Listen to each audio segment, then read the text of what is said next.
Hello, everyone here. Welcome back to Farming Simulator 22 on Lost Worlds. And this episode, we're going to start chopping corn here. Since last episode, finished up all the grass, got everything, put away into the fermenting silo, got the fermenting silo going. Took care of some other things there as well. Let's go, speaking of the fermenting silo there, by the way, let's go check and see how this thing is doing here before we start chopping corn. I think I've got all the equipment lined up and ready to go there, as you've probably seen. Got both choppers. I don't know if we're going to start with both choppers right away, but I do have them both sitting there ready to go. So it looks like we got a little bit of silage. Not a lot. It's not a lot of time has passed since last episode either, right? So let's get some corn chopping here. And of course, with the corn oven, we're going to be putting that into the fermenting silo, by the way. Which actually, speaking of the fermenting silo, I think I can see it from this one too, can I? Yes, I can. So that is going to be chaff silage. I wonder if that is a different fill amount. I guess we'll find out. Because, yeah, obviously we're like half full on the grass one there, so I guess it would help if I started this tractor, wouldn't it? I think all the other tractors are running, but this one's not. Okay, well, anyway, let's start chopping corn up and see how we do here this time around. We got quite a bit here last time, so... And I'm not sure if we're going to use this chopper for the entire field or not, and we'll have to see once here. I was doing a little bit of chopper shopping here before I started recording. I was looking at maybe some self-propelled options here. The option I unfortunately was looking at here, yeah, it's $122,000, Evan, so we can't quite afford that. I mean, we can borrow some money, I suppose, then we could, but by itself, unfortunately, we can't quite afford it. It actually just reminds me, did I ever sell the soybeans we had? Apparently I did not. We're in the month of August. I should probably sell those. Good to know. Okay, noted. I just realized that one. Hey, wait a minute. I don't think I ever sold the soybeans, did I? And speaking of soybeans, we have $200,000. That actually would actually pay for a chopper, wouldn't it? I don't know. You folks have to let me know. Let me know. You folks want to see a chopper next episode, or should we just keep using the tow behind? The other option of what I was looking at here, and this one we can afford. If I can find, where's our choppers here? Oh, that's right. They're up here. Forage harvest headers. That's under the headers. I always think there should be a category, but no, it's, let's see here. Oh, you know what? I think it's actually in the, it's in the self-propelled, isn't it? But anyway, the head for it is here under the tow behind stuff, right? That is a 3-row John Deere head for the 3955, which I think that's in this category. Yes. There's the John Deere 3955 I won. So we could, at least add 1 row. The New Holland here is only 2 rows, so if we up the John Deere one, we could at least do 3 rows at a time. I mean, it doesn't sound like a lot, but it's basically 50% more, right?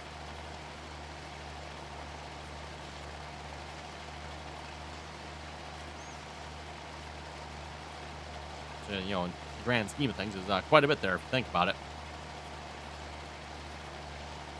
Anyway, we're going to get some headland passes done, and then we'll start working our way up and down the field here again. For those of you who watched the last time we did this, it worked out pretty good. Took us a couple episodes to get it done, Evan, as you folks can probably imagine here. We're chopping 2 rows at a time. And we do have 2 choppers, but still, it's 2 rows at a time. We do have auto drive set up and ready to go for us here this time, so that should help. I'll have to say again, I mean, that's kind of become my favorite way of doing things here. It works out pretty good. Auto drive just takes care of the unloading. Now, last time around, we were unloading in the bunker. That did add an additional level of complexity to our operation.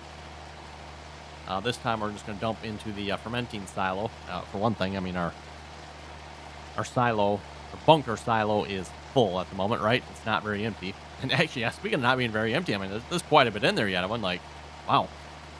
Last time we did a bunker, when we emptied that bunker out, we really didn't even have enough silage last time around. But this time, Evan, we barely even touched it, it feels like.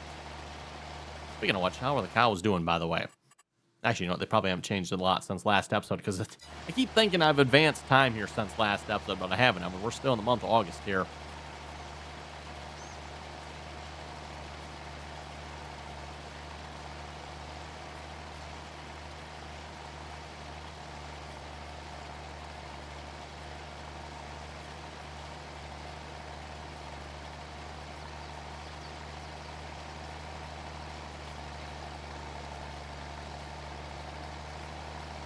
By the way, for those of you keeping up with the Farming Simulator 25 news, Giants has been announcing some of the new features here as of late. I think I mentioned yesterday one of the new crop types.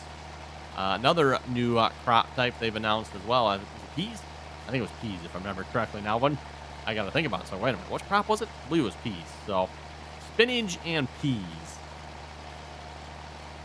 Now, don't forget to eat your spinach, kids. It's good for you, right? Yeah, that's what they tell you. Don't believe them, everyone. Don't believe them.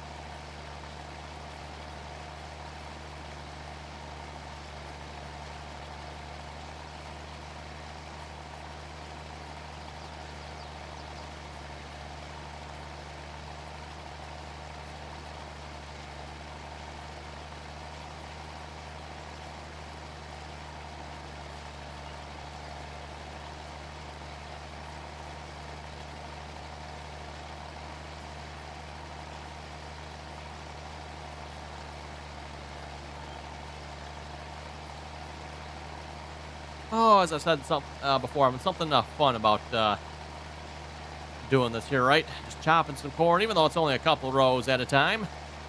Using a tow behind that chopper here. And let's see, we're using the Gale forage box here this time around.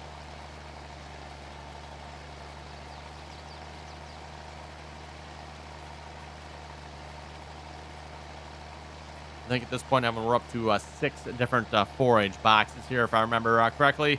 We've got 2 Gales, 2 New Hollands, and then 2 of the really nice Meyer forage boxes. I should probably really, to be honest, I would just get rid of the New Holland ones. They are, well, you know what. And unfortunately, they don't fill properly for some reason. They get to about, again, that 87-ish, 88%, and then they just, yeah, it's not filling pretty much. So, kind of annoying. And unfortunately, altogether not too uncommon, too, when it comes to chopping. Everyone, a lot of wagons and forage boxes seem to like to do that. Fortunately, the Meyer ones don't. The Gale ones here work pretty good as well. Why they don't want to fill all the way, I don't know, but like I said, it has always been an issue here in the game when it comes to mods and chopping.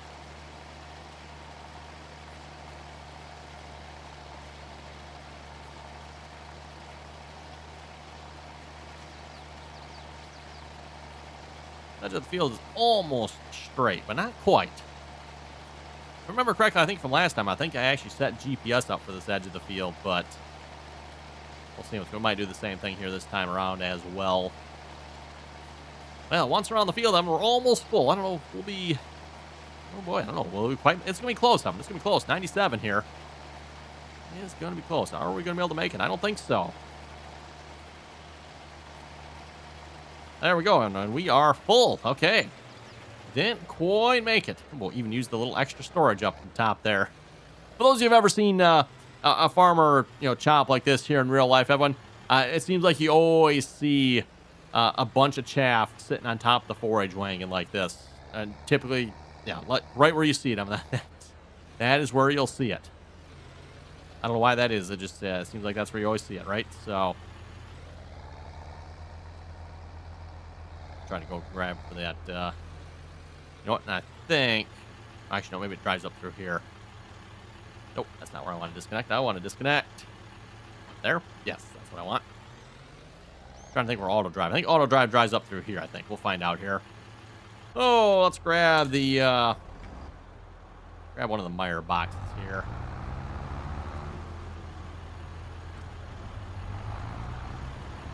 And then other than changing... Field 4 already, aren't we? I think this is what I call Field 4. Interesting. I don't recall having changed that. For some reason it's already on 4. Okay. Although, yeah, we don't want field manure. We want Field 4. We're going to load at the silage silo unload. I don't know if it really matters what we have in here. We technically have chaff, right? I think it's the route. Yeah, I'm pretty sure that's what he takes. Okay.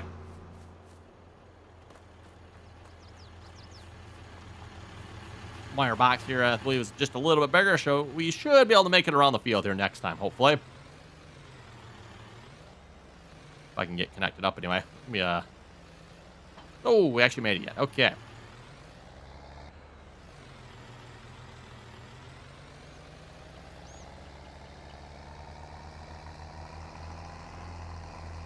And back around to where we left off here.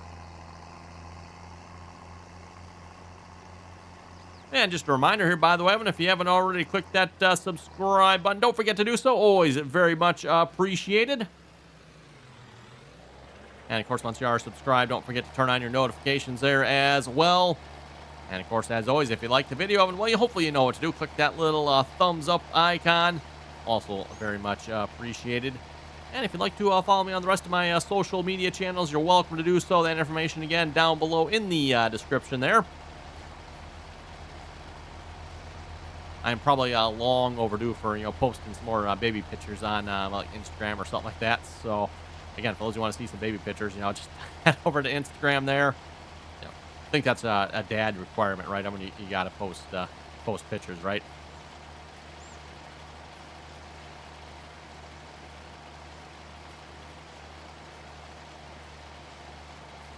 Hard for me to believe already, but daughter is 2 weeks old already. It's like, oh my goodness, where's that time gone? It's already 2 weeks.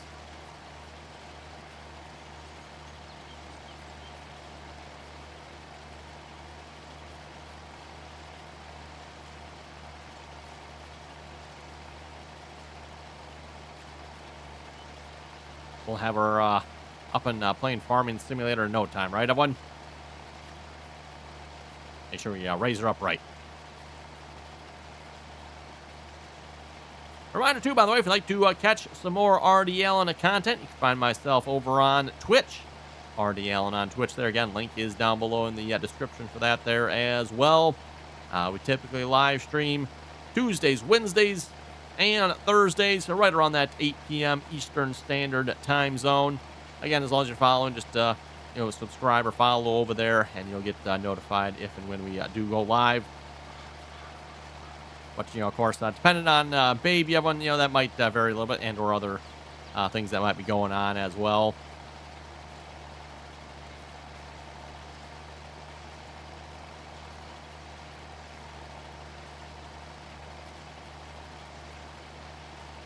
Lots of people obviously want to come over and see the baby, so, yeah, lots of visitors.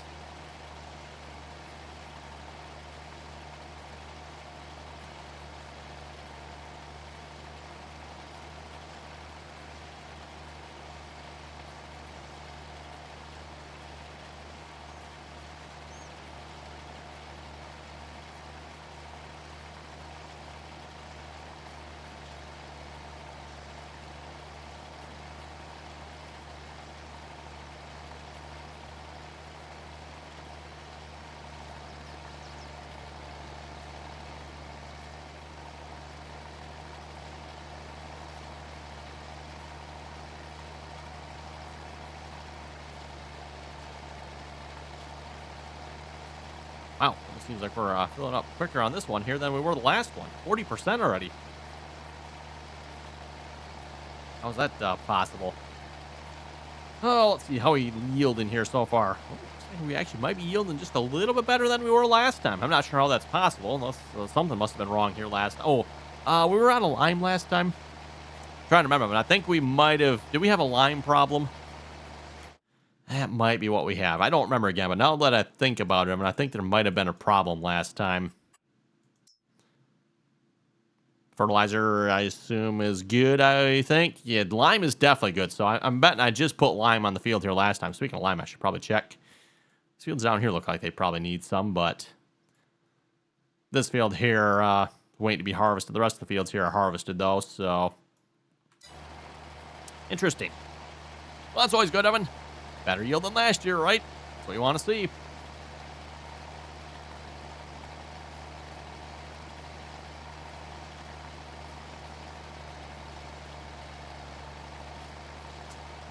As I've said before, I mean, that's something I wouldn't mind seeing a little more variety in when it comes to yield there. I mean, if folks notice, like, the single biggest contributor to yield, that one is soil type. Like, if you don't have the right type of soil, and the right type of soil, I believe, is...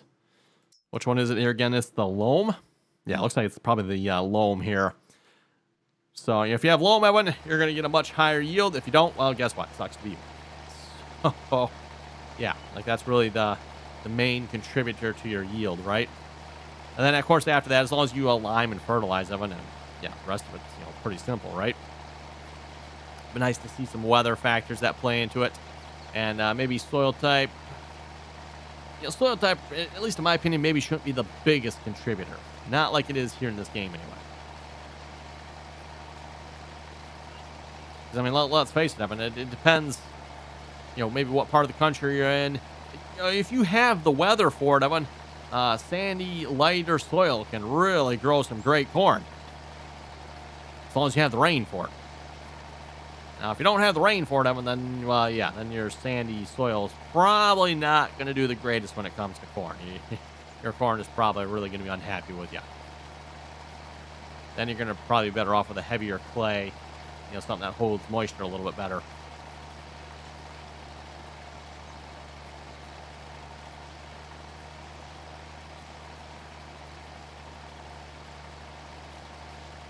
There again, like I said, weather is probably going to play the single biggest role in it more than soil type or, again, fertilizer definitely plays a big role too. But what it does with precision farming to some extent, fertilizer definitely is probably I don't know, would it be the biggest? Fertilizer might actually still be the biggest contributor to your yield, Evan. Like if you don't put any fertilizer on at all, you will probably not have a good yield. Like it'll probably be far worse.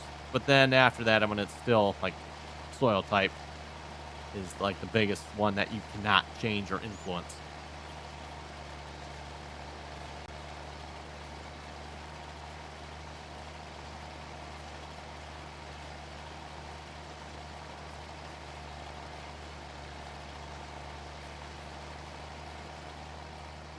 Oh, looks like another forage box is back ready. Don't remember. Does that park in the field? I think he actually might.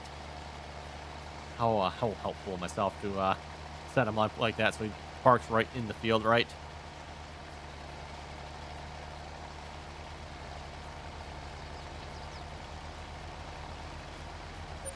Could have done myself a favor and just had him park like along the edge here, but oh no, had to have him right in the field, right? Let's say it seems like we're making some pretty good progress here so far. When we're 17 minutes into this episode here so far, we've made it around the field twice. We'll almost have a second forage box full here. Not quite, but we are really close to being full. 98.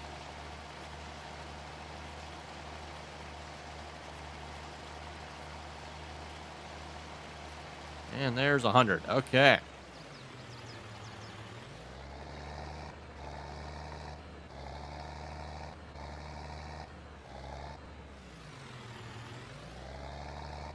Oh, about as far as I'm going to make it backing up before things go crazy on us. Still not bad if you ask me. Okay.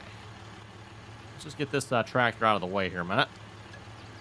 I might just go grab the other mire box. I'm going to, again, a little bit larger box there. We can keep going just a little bit longer here.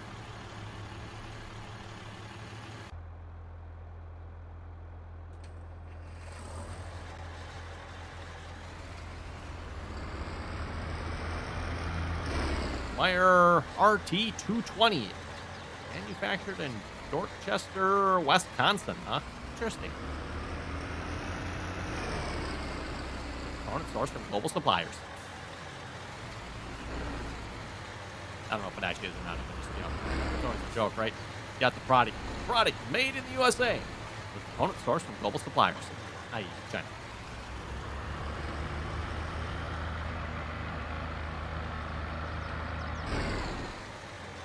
You're not set up right. Yeah, no. Well, it actually might work. I wonder if it would. Oh, no, wait a minute. You're in combine mode. That would not work. Okay, never mind. Field 4. Silage, silo, unload, grass, chaff. Yes. Apparently this mire box must be set up a little bit different. It only shows you what it actually holds. And it's really just the types it should hold. grass and hay and forage and that type of thing, right?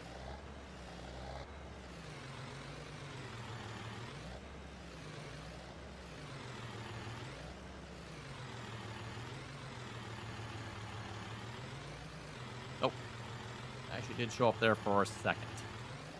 Try that again. There we go. Okay, back in business. Keep going.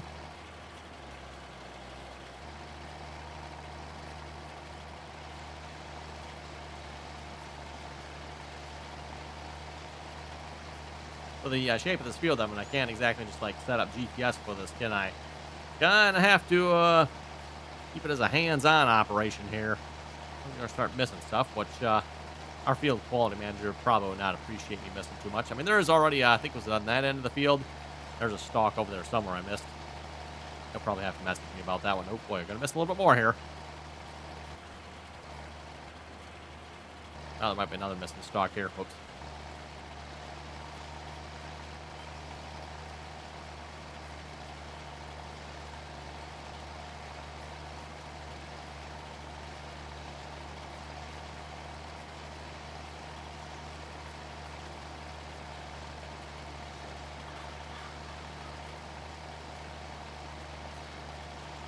Okay, well, then let's head over to the comment section in a moment. See what you folks had to say here for last episode. Reminder again, always enjoy reading all you folks' comments. So if you got something to add, be sure to throw it down below.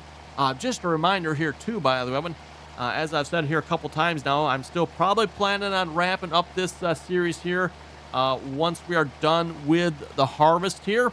So we got this field yet, and then we got a sunflower field to harvest, and we'll maybe some hay fields in there too. The hay field will probably regrow once or twice more. Well, probably at least once more anyway. I don't know about twice, but it'll probably grow at least once more of them. So we might do that one more time. So chopping corn, a sunflower harvest, and possibly some more hay. And then we will probably be wrapping it up for this series. So if folks have any suggestions for the next series, equipment, or kind of tentatively have a map picked out, but you folks are welcome to suggest maps as well. Just because I have a map picked out doesn't mean that's the one we're going to do. You never know. We can change our mind here in the last second. I'm trying to remember what it was. There was a map that happened. We kind of had one picked out, and then I forget what it was. Something else came up. It's like, okay, yeah, we're playing that one instead, right? I don't remember which one that one was here again, but a few maps back, I do believe it was. Anyway, comments here from Dickie for starters. He was saying just love the smaller equipment farming. Would be cool to use this equipment on a small Wisconsin-ish dairy farm from the 80s with rolling hills. Says thanks. Some great mods that should be in the game.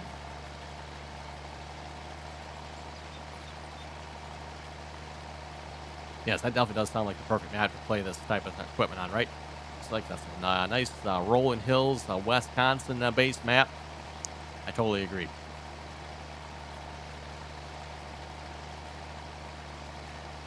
Such as like a How Farms Works map, maybe.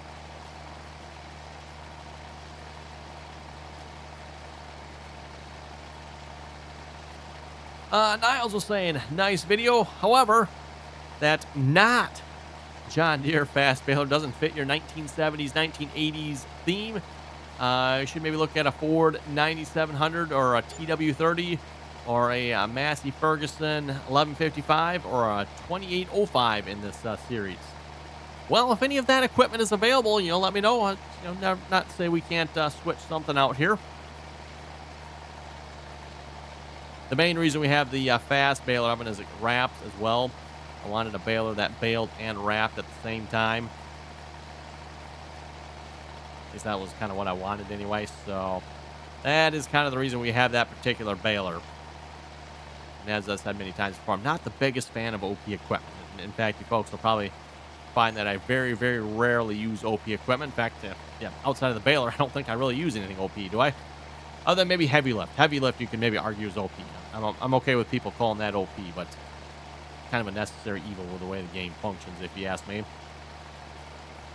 I'm sorry, folks. Dealing with pallets in the game, oh my goodness.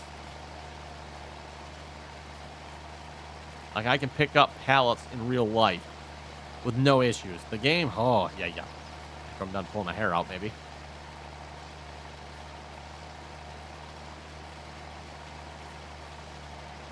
Christopher was saying, good video. Hey, thank you very much for that.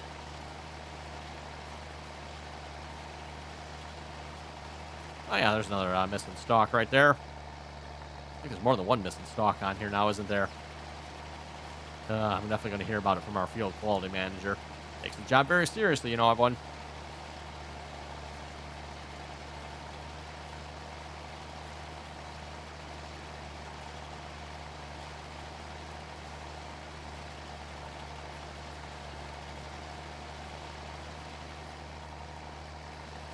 Go check the fermenting silo here again as well. I'm curious how that's working on the fill level there. If the chaff and the grass are actually separate, or are they like one sort of combined inventory type thing?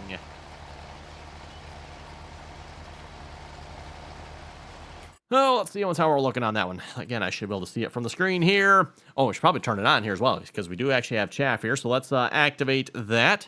Wonder if that means it'll run faster here then. Like grass and chaff both run at the same time.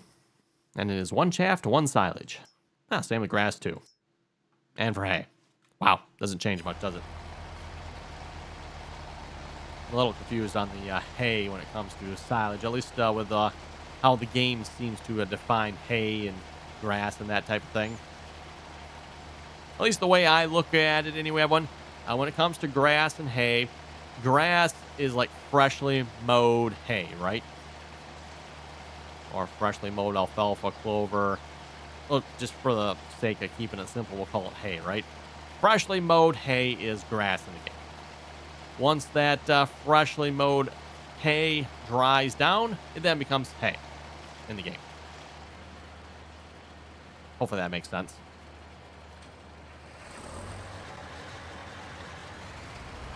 And one of the things you definitely don't do with freshly dried hay, let me rephrase that. Something you don't do with hay, just put it that way, is make silage from it, Evan. With silage, you actually rely on the moisture that is still in the plant yet. Now, of course, when it comes to chopping, you don't typically just, at least for hay anyway, immediately chop it. They usually... was it like a day or so? I think most farmers probably wait before chopping. Maybe at least a few hours anyway.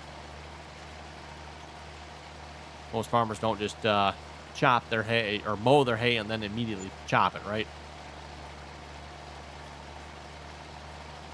At least not around where I live anyway. There's usually a little bit of a time period in there.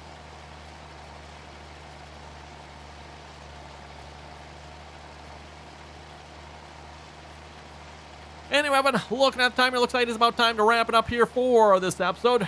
Our forage box is almost full here again as well, so I think we will call it here for today, and we'll probably come back tomorrow, pick up where we left off, everyone. So you folks have any comments or questions, be sure to leave them down below. And as always, everyone, thanks for watching, and until next time.